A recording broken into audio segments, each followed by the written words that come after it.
Assalamualaikum warahmatullahi wabarakatuh. Alhamdulillahirrabbilalamin. Pada kesempatan kali ini kita masih diberi kesehatan untuk melanjutkan perkuliahan kita, yaitu mata kuliah manajemen mutu madrasah.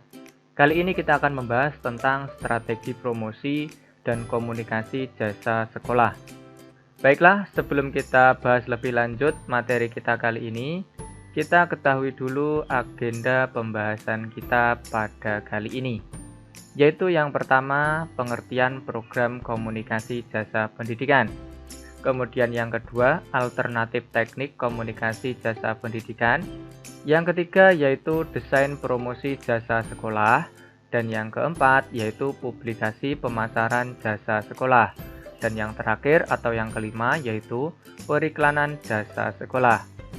Baiklah, kita akan mulai pembahasan yang pertama, yaitu tentang pengertian program komunikasi jasa pendidikan. Program komunikasi jasa pendidikan merupakan kegiatan komunikasi yang dilakukan oleh lembaga pendidikan dan masyarakat dalam rangka menyebarkan informasi, mempengaruhi, membujuk, dan atau mengingatkan masyarakat tentang lembaga dan jasanya agar bersedia menerima, menggunakan, dan setia pada jasa yang ditawarkan lembaga yang bersangkutan. Jadi itu adalah pengertian program komunikasi jasa pendidikan. Selanjutnya kita akan bahas tentang alternatif teknik komunikasi jasa pendidikan. Yang pertama yaitu komunikasi pribadi atau personal communication, yaitu komunikasi secara langsung antara pemasar jasa pendidikan dan pelanggan jasa pendidikan yang melibatkan dialog dua arah seperti percakapan tatap muka saat pengambilan rapot, panggilan telepon, dan surat elektronik atau email.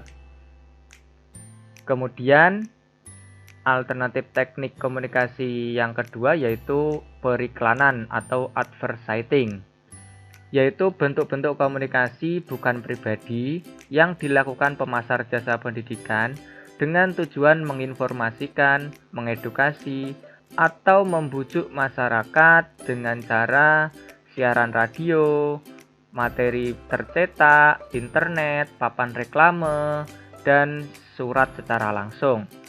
Kemudian yang ketiga yaitu promosi jasa atau sales promotion. Maksudnya di sini yaitu bentuk insentif jangka pendek yang ditawarkan kepada pelanggan jasa pendidikan dan perantara jasa pendidikan untuk merangsang menggunakan jasa pendidikan, seperti tawaran beasiswa pendidikan, seragam gratis, dan promosi berhadiah lainnya. Kemudian yang keempat yaitu hubungan masyarakat atau public relation. Maksudnya yaitu upaya yang dilakukan pemasar jasa pendidikan untuk memicu minat positif terhadap sekolah dan produk jasa pendidikan melalui penyebaran keringanan biaya pendidikan bagi siswa kurang mampu, dana tabungan untuk siswa berprestasi, dan biaya keringanan tunggakan. Dan yang kelima yaitu materi instruksional atau instruksional material. Maksudnya di sini adalah materi promosi untuk mempromosikan produk jasa pendidikan yang baru atau atribut jasa pendidikan jika pelanggan jasa pendidikan tidak memahami produk jasa pendidikan yang meliputi situs sekolah, buku pedoman sekolah, brosur sekolah, video, dan kaset sekolah. Dan yang terakhir yaitu desain lembaga atau corporate design, yaitu simbol-simbol untuk memberikan kemudahan bagi sekolah dan masyarakat untuk mengakui identitasnya yang meliputi logo sekolah, simbol, kop surat, dekorasi bagian dalam sekolah, kendaraan sekolah, peralatan sekolah, alat tulis sekolah, dan seragam sekolah. Baiklah, kita akan lanjutkan pada pembahasan desain promosi jasa sekolah. Desain promosi sekolah dibedakan menjadi 3 jenis, yaitu yang pertama adalah media auditif, yaitu media yang hanya mengandalkan kemampuan suara saja seperti tape recorder, radio, dan lain-lain. Kemudian media visual, yaitu media yang hanya mengandalkan indera penglihatan dalam wujud visual, seperti pamflet, brosur, dan lain sebagainya. Kemudian yang ketiga yaitu media audiovisual, yaitu media yang mempunyai unsur suara dan unsur gambar, seperti televisi, video, dan lain sebagainya. Setelah kita pahami tentang desain promosi jasa sekolah, kita akan bahas selanjutnya tentang publikasi pemasaran jasa sekolah. Dalam publikasi pemasaran jasa sekolah, ada 7 hal yang harus diperhatikan, yaitu yang pertama, menetapkan khalayak sasaran yang paling menjanjikan, yaitu sekolah harus berupaya keras agar sesuai dengan masyarakat pengguna jasa pendidikan saat ini. Kemudian yang kedua, menyusun pesan yang tepat untuk sasaran yang tepat, yaitu materi yang disampaikan harus mencerminkan pemahaman tentang penerima informasi dan calon sekolah untuk memenuhi kebutuhannya. Dan yang ketiga, yaitu menyebutkan manfaat untuk para pembaca secara positif. Yaitu di sini kita biasanya sulit membedakan antara atribut sekolah dan manfaat sekolah yang terdapat di dalamnya. Atribut sekolah mempunyai karakteristik program pendidikan atau sekolah, sedangkan manfaat sekolah dinyatakan dalam bentuk kesaksian siswa atau donatur sekolah. Nah, kemudian yang keempat yaitu mengirim pesan pada waktu yang tepat. Pesan yang telah disiapkan dengan baik dikesampingkan jika pesan tersebut dikirim pada waktu yang tidak tepat, yaitu apakah waktunya terlalu cepat atau terlambat. Nah, pesan yang langsung dikirim pada waktu yang tepat akan memperoleh banyak perhatian dari penerima informasi. Kemudian yang kelima yaitu memberitahukan apa yang kita inginkan ke pembaca, yaitu surat brosur sekolah harus menyatakan tanggapan yang kita inginkan dalam kaitannya dengan menyampaikan informasi, penulisan formulir pendaftaran siswa.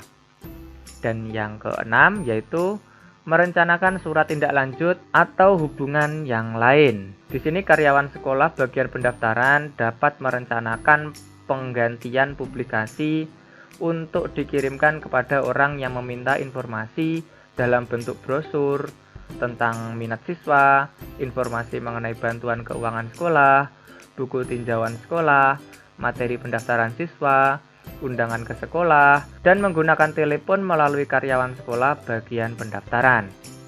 Kemudian yang ketujuh yaitu mengukur hasilnya.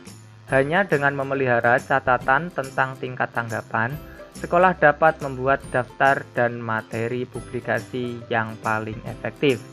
Setelah kita bahas tentang publikasi pemasaran jasa sekolah, selanjutnya kita akan lanjut pada periklanan jasa sekolah. Untuk mengembangkan program periklanan jasa pendidikan secara efektif, disarankan untuk membuat 5 keputusan utama, yaitu yang pertama adalah mission atau misi. Apakah tujuan kita membuat periklanan jasa pendidikan? Dan kemudian money atau uang, yaitu berapa banyak uang yang harus kita keluarkan untuk jasa pendidikan tersebut. Apakah keuangannya ada atau tidak? Kemudian yang ketiga yaitu message atau pesan, yaitu apakah pesan yang harus disampaikan kepada masyarakat atau pengguna jasa pendidikan kita. Dan yang keempat adalah media, yaitu apakah media yang ingin digunakan, yang sudah kita sebutkan di atas tadi, yaitu ada 3. Kita gunakan visual, audio, atau audiovisual. Kemudian yang terakhir yaitu measurement, yaitu pengukuran, yaitu bagaimana cara mengevaluasi hasilnya.